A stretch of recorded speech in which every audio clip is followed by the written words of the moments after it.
Look at the number E. This right here is 2.71828. The error is just so small, it's less than 0.1 or 0.1, something like that. You guys let me know maybe.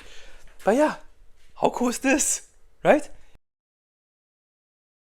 Today, I'm very excited because I accidentally found a very good approximation of the number E. So let me show you guys what it is. Here's the deal. If you start with a 10 feet or 10 meter rope, and let's say we are going to cut into two pieces, and if this portion right here is about 5.65 and the rest right here, of course, subtract, you get 4.35. Now, take this part right here and make that into an equilateral triangle. And then take this portion right here and make that into a square. So this is a square, all the sides are equal. And I will tell you, this area here plus that area here is very, very close to the number E, because you will get 2.71852 and so on, so on, so on. And of course, the number E is approximately 2.7182818. Yes, 28, but it's 4590. How do I know? Because I have it right here. I see every single day, of course.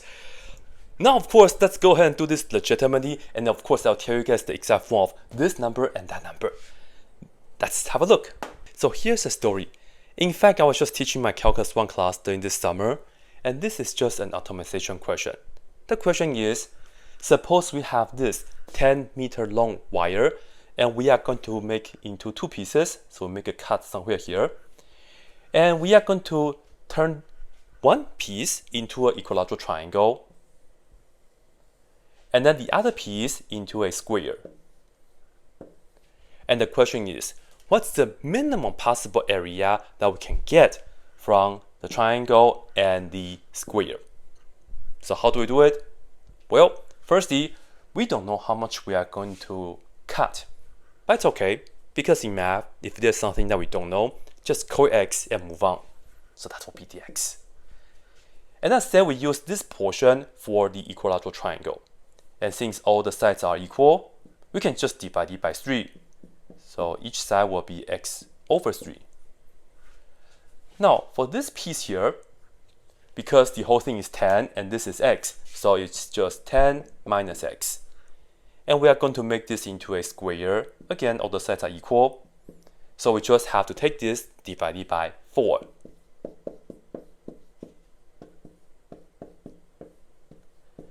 So based on our picture, the area for this square is just 10 minus x over 4 square.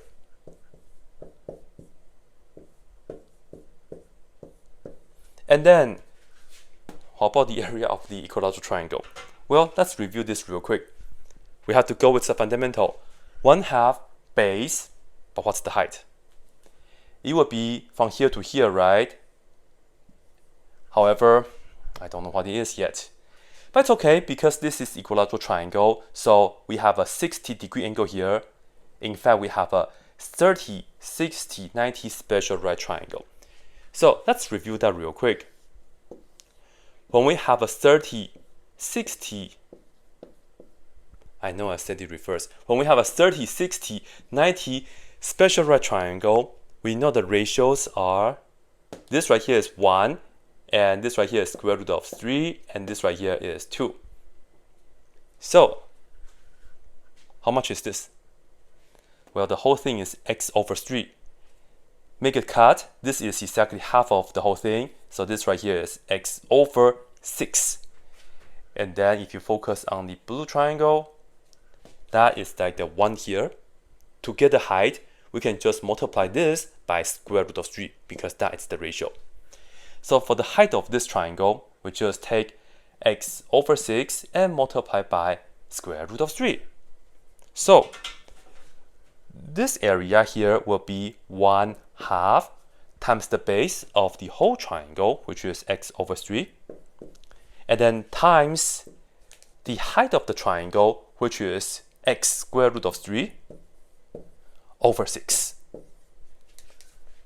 Now we are talking about the minimum combine the area from the triangle and also the square, add them up. Let's call the whole area A, and that's our function that we are trying to minimize. And now we can just do the math. Okay, truth be told, the algebra that we're about to do here is going to be pretty tedious, so I'm not going to do that because the most interesting part was to see how to come up with the equation. So I will just tell you guys what the answer is. Right here, if you expand it, combine like terms and all that, you will get A as a function of x being equal to, we get 4 square root of 3 plus 9 over 144 x squared minus 5 over 4x plus 25 over 4. And in fact, this is just quadratic, right? X squared, x squared. So to find the minimum of this, which you see that this right here is positive coefficient of x squared, so it's an open up parabola, we have a minimum. We can just use the vertex formula of a parabola. We know the minimum is going to be at x equals negative b over 2a.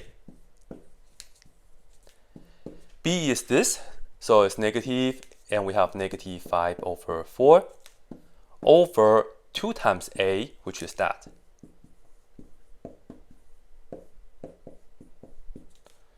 And if you work that out, you will end up with 90 over 9 plus 4 square root of 3.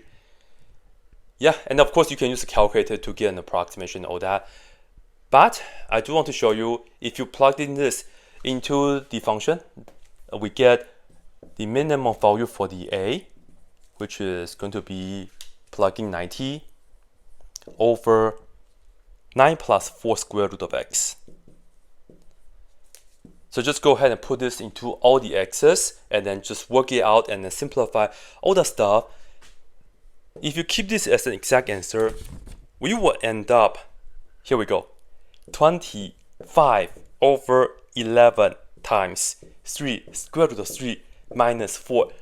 And this is just purely impressive. Because just like in the beginning of the video I showed you, this thing right here is approximately 2.71852 something something. Well, if you look at the number e, this right here is 2.71828. The error is just so small, it's less than 0.1 or 0.001, something like that. You guys let me know maybe. But yeah, how cool is this?